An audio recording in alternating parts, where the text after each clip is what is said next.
اب اس میٹنگ کے دوران جہاں پہ یہ مبینہ سازش تیار ہوئی، اس میٹنگ میں 4 لوگوں کا ذکر ہے کہ 4 لوگ موجود تھے۔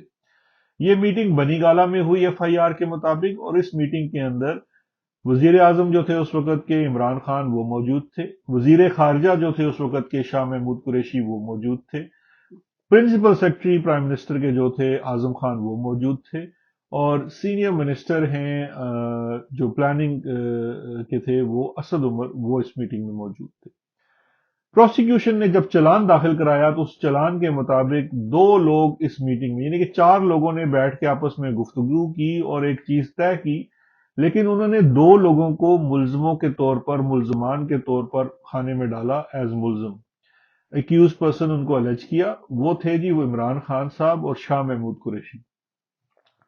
اسی میٹنگ میں سے جو تیسرے صاحب تھے اعظم خان جو پرنسپل سیکرٹری تھے، ان کو بطور گواہ سائٹ کیا۔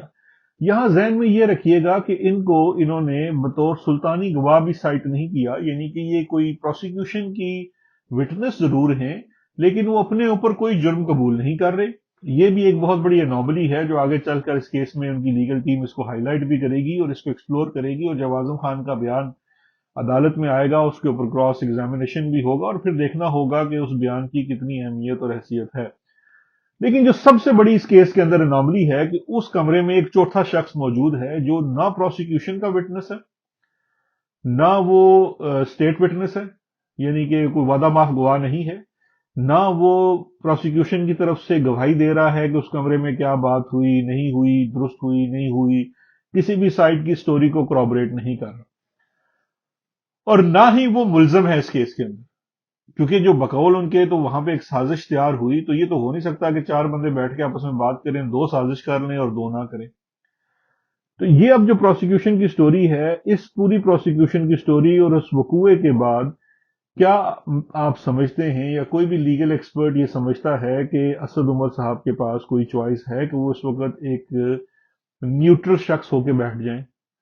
میرا یہ ماننا ہے کہ ان کے پاس یہ چوائس نہیں ہے۔ آپ کو ایک لائن ڈرا کرنی ہے، یا تو آپ سمجھتے ہیں اور آپ جانتے ہیں، آپ ایک اصول پسند انسان ہیں، یہ تو ہم جانتے ہیں، اور آپ سچ بولتے ہیں، یہ بھی ہم جانتے ہیں۔ اگر اس کمرے میں بیٹھ کر سازش تیار ہوئی تو پھر تو آپ کو گواہ بن جانا چاہیے عمران خان کے خلاف کہ جو کمپنی سرکار کہہ رہی ہے وہ درست کہہ رہی ہے، because and of the day Imran Khan جو اس ملک کا پاپولر ترین لیڈر ہے، وزیر اعظم تھا جس وقت یہ میٹنگ ہوئی، اس نے اگر پاکستان کے اسٹیٹ کے خلاف، پہلی تو یہ بات ہی بڑی مذائقہ خیز ہے کہ وزیر اعظم اور وزیر خارجہ اپنے ملک کے خلاف سازش تیار کر سکتے ہیں، لیکن چلیں پروسیکیوشن کی story, we live in a very interesting time. Prosecution کی سٹوری اگر مان لیں کہ وہاں پہ ایک سازش تیار ہوئی تو پھر اسد عمر صاحب کو اس میں پروسیکیوشن کا وٹنس بن جانا چاہیے عمران خان کے خلاف۔ اور اگر آپ اسد عمر صاحب یہ سمجھتے ہیں کہ وہاں پہ یہ بات نہیں ہوئی اور پروسیکیوشن کی یہ جو سٹوری ہے یہ من گڑت ہے اور یہ درست نہیں ہے اور اعظم خان کا بیان جھوٹا ہے، تو پھر اسد عمر صاحب کو میں یہ سمجھتا ہوں پہلے پبلکلی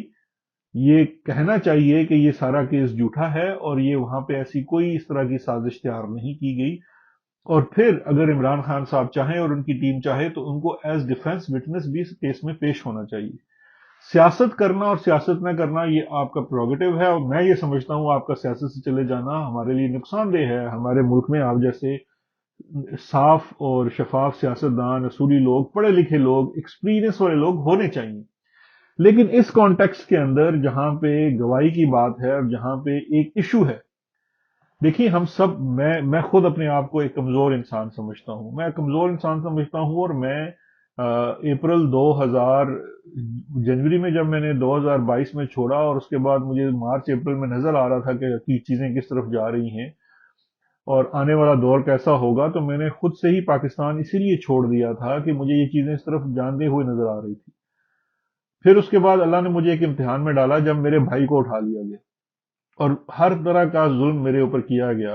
اور آج بھی وہ ظلم جاری ہے، اور اس کے بدلے میں وہ کیا چاہتے تھے؟ وہ ایک چیز چاہتے تھے کہ میں عمران خان کے خلاف گواہی دے دوں۔ میرا بار بار یہ کہنا تھا کہ میں کوئی میں کوئی بڑا بہادر انسان نہیں ہوں، بڑا کوئی زوراور انسان نہیں ہوں، لیکن میں جھوٹ نہیں بول سکتا۔ میں اپنے بھائی کو بچانے کے لیے کسی کے خلاف جھوٹی تہمت لگا دوں یا الزام لگا دوں جب کوئی وہ چیز ہے ہی نہیں۔ اور میں آج بھی ریکارڈ پہ موجود ہوں کہ جو کیس وہ القادر ٹرسٹ والا 190 ملین والا ہے وہ محض بغض عمران میں بنایا جا رہا ہے اور وہ جھوٹ کا پلندہ ہے اور اس میں کوئی ایویڈنس نہیں ہے، اسی لیے وہ کبھی رائٹ ہوتے ہیں کبھی لیفٹ ہوتے ہیں۔ اسی طرح سے اس کیس کے اندر بھی چوائس نہیں ہے اسد عمر صاحب کے پاس to be neutral. Asad Umar صاحب کی بالکل میں نے ان کے ساتھ کام کیا ہے 3.5 سال، ان کی ایک پرسنالٹی کا حصہ ہے کہ he doesn't like to be controversial. ٹھیک ہے، یہ ہر کسی کی ہوتی ہے، وہ اپنی ایک اپروچ ہوتی ہے اور یہ بالکل ہو سکتی ہے، یہ آپ کی پروفیشنل لائف کے اندر اپروچ ہو سکتی ہے۔ لیکن مسئلہ یہ ہے کہ اس وقت ایک سپوزٹلی ایک جرم رپورٹ ہوا ہے، ایک کرائم رپورٹ ہوا ہے جس کا ٹرائل چل رہا ہے، and you happen to be in middle of that scene. جو پروسیکیوشن نے ایک سین بنایا ہے، آپ اس کے بالکل درمیان میں بیٹھے ہوئے ہیں۔ آپ اس درمیان میں بیٹھے ہوئے، اور میں جانتا ہوں، میں سمجھ سکتا ہوں اس وقت جو آپ نے سیاست سے چھوڑنے کا بھی اعلان کیا ہے اس کی وجہ بھی یہ ہے کہ آپ کے اوپر بہت زیادہ پریشر ہوگا، اینڈ مائی آل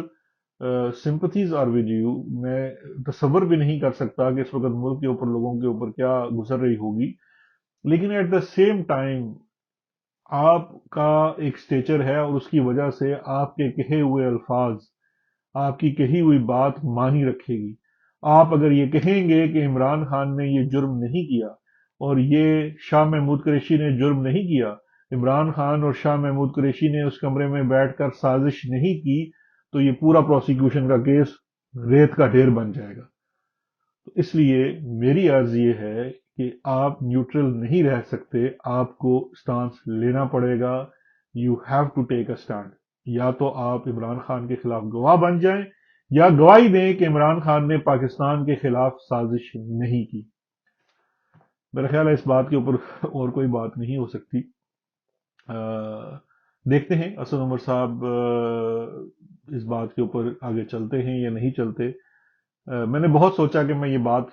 نہ کروں، لیکن پھر یہی بات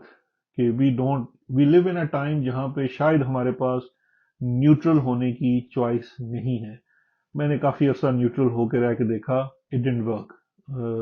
فواد چودھری میرا بڑا اچھا دوست تھا، اس نے نیوٹرل رہ کے دیکھا، اٹ ڈڈ ناٹ ورک۔